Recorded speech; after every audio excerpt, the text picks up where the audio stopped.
Господи Исусе Христе, Сине Божий, помилуй меня грешного. Svetio Duh. Amen. Возлюбени во Христа Бога, браќи и сестри, денешното евангелско четиво напишано од раката на светиот апостол и евангелист Лука,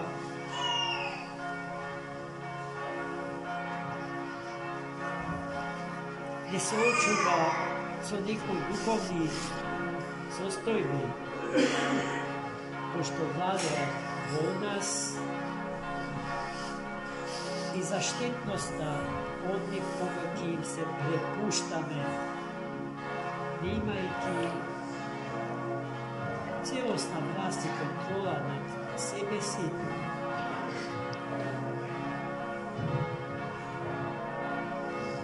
Водени од потребата да се истакнеме, да сме повеќе од другите и над други.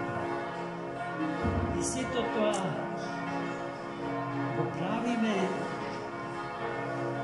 не без да сме свесни за тоа што го правиме, а тоа значи дека гревот што се прави намерно. Не сакајќи случајно, не знаејќи. Во Светото Евангелие еден таков млад човек го пристапи на Христос. Одлично образов. Човек кој што се бавел со правните науки, врзани за старозаветниот закон.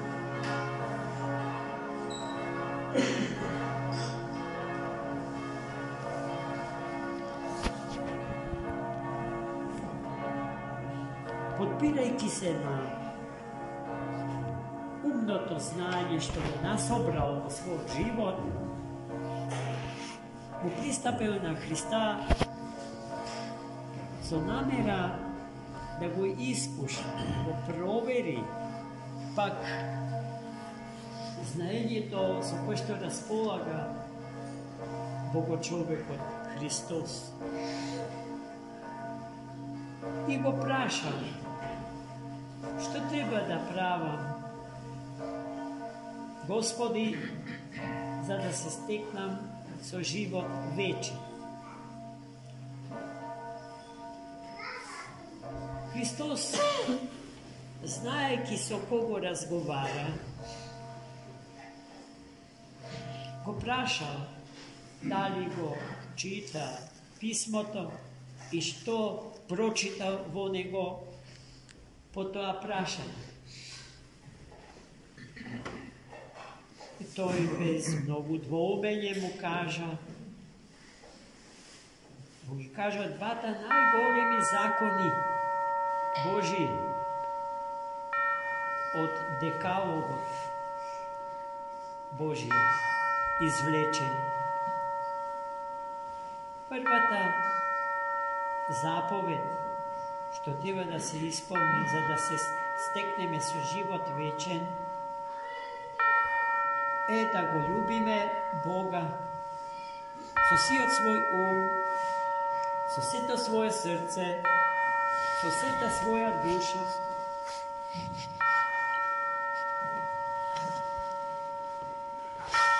со сите своји помисли. А вториот закон што треба да се знае е да се љуби ближниот како себе само. Христос после овој одговор на младиот старозаветен правник му кажа дека добро одговор. Точно. Тоа е доволно да се, не само да се знае. колку и да се практикува, за да се стекнеме со живот вечен. Добро одговори, оди, му рече, и постапувај така како што кажа. Бидејќи учениото момче не беше сосема задоволно од постигнатиот резултат, не успеа да го искуша Христа Господа, тој се обиде со уште едно прашање тоа да го направи. А кој е мој ближен? Го праша момчето Христа Господа. Клучно прашање, се разбира прашање, кој што се раѓа во секој од нас посебно. И ние би сакале да знаеме кој е нашиот ближен. Иако во нашите глави се раѓа и небројни одговори на тоа прашање во вид на предпоставки. И се разбира, се што е на ниво на предпоставка, хипотетично е несигурно, неутврдено, сомнително. Христос се разбира како вистински Бог и како вистински човек е некој кој што се знае и кој што се знае и за нас како функционираме на сите планови од нашиот живот, како функционира нашиот дух, со кои се прашања и дилеми се измачува нашиот ум. Едноставно, младиот евреј, учениот евреј за Христа, воопшто не бил никаква енигма и ништо од тоа што го прашал за Христа не било незнаено и неочекувано. И затоа Христос на второто прашање му одговорил со една парабола, со една приказка за милостивиот самарјанин.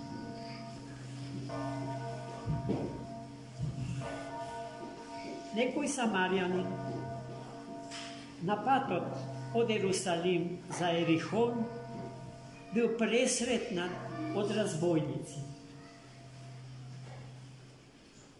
Го претепале на смрт и така ни жив, ни мртов го фрлиле крај патот. Се разбира, ограбен, му зеле се што можеле, што ги интересирало да му земат од него. И сега настапуваат неколку интересни моменти, за кои што треба добро да се размисли. Прво доаѓа свештеникот. Го гледа братот свој, евреј по крв, претепан и фрлен крај патот, како се бори за гол живот. Само го погледна и си отишел. Никаква жал и сочувство во него не се роди. Немал потреба да застане и да му подаде рака на својот брат по тело и по вера. Потоа, после него поминал Левитот. Левитот постапил идентично како и свештеникот. А свештениците произлегуваат од левитското колење. Го погледнал студено и не сакал да превземе никаква грижа и одговорност за братот свој, кој што умина.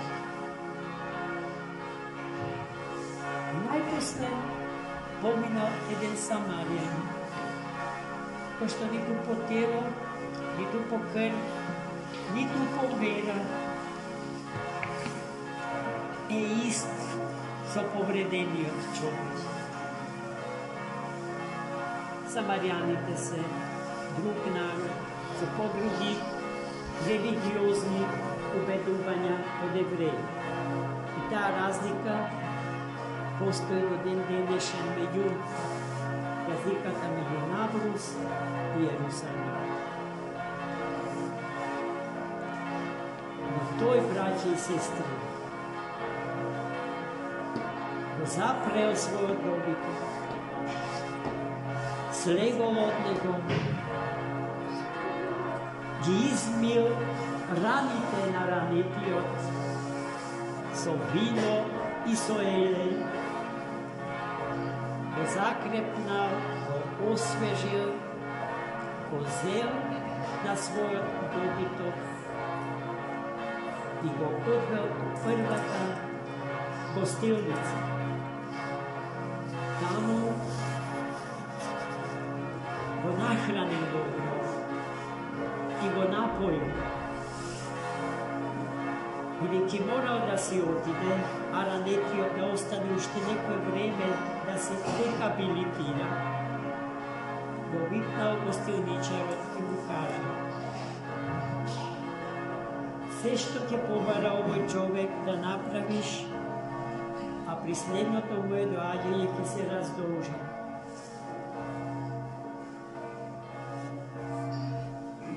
Потоа Христос го праша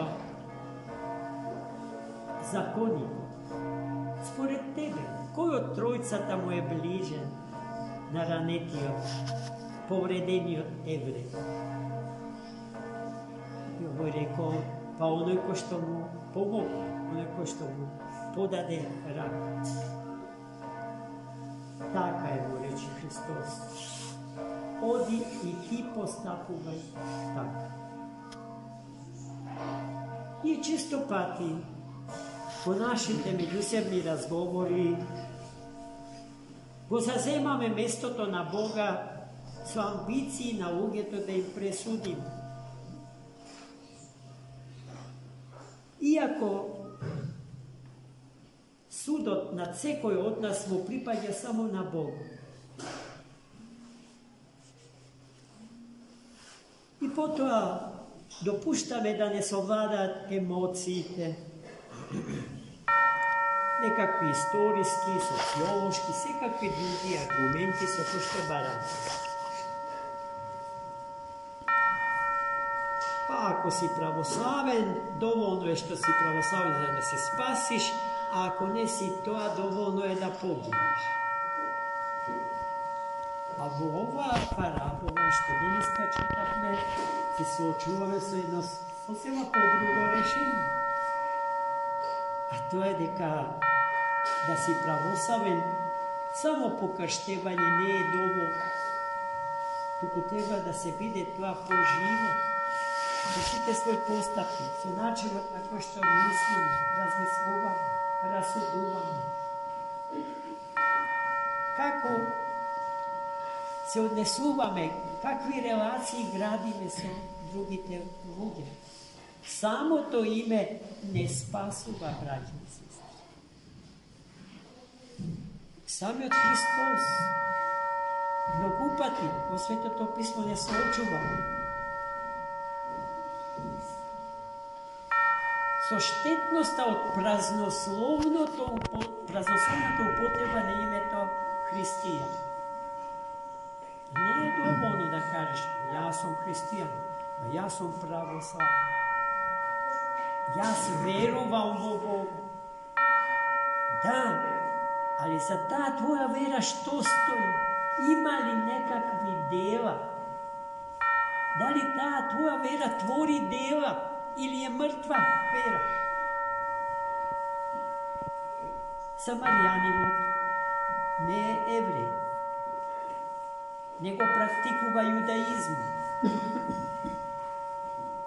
не го практикува и не философира. Ali to je действие. Тој постапува така што ја исполнува волјата на живиот Бог. И Бог според това ќе му суди. Ние пак, кој што? Сме християни, крстени со вода и Дух Свети.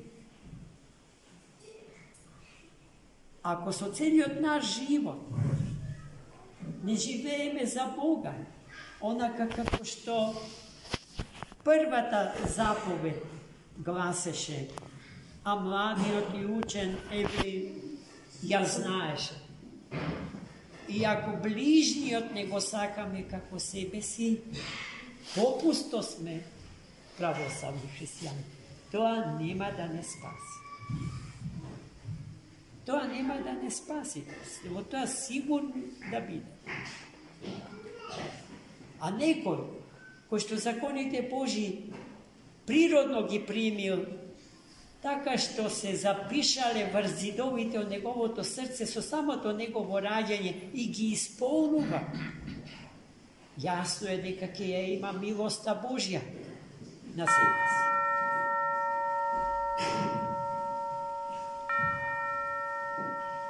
Да го сакаме ближниот како себе си. Можно ли е тоа без да го сакаме Бога?